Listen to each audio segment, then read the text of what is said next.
Check. Rest in peace pala sa aking lola na nasa malayo na. Kahit di ko man siya nakita, pinagmamalaki ko pa rin kung anong nangyayari.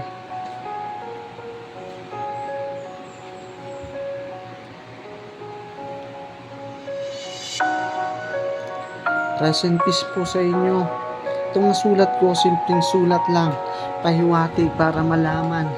Kahit na ganito ang aking kapalaran, maiisip sa isipan para lang iyong malaman. Ganito ba talaga ang buhay ng tao at may pahantungan.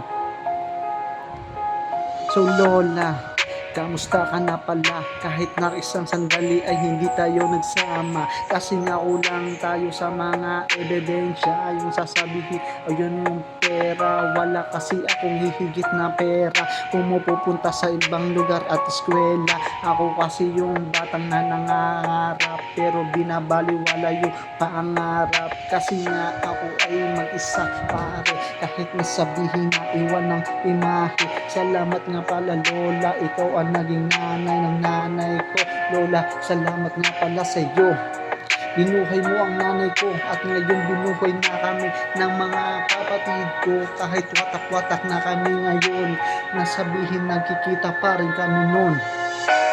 Presente sa'yo Lola, kung nasaan ka man ay mag-ingat ka palagi, para lang malaman na hindi tayo mawari. Ako yung apo mo, tatlo na yung anak ko, yung tatlong Tres Maria. Sasabihin natin na andun yung Agnes mo Lola, kahit na ano pa ang sabihin ko. Presente sa'yo, naluluha na ako.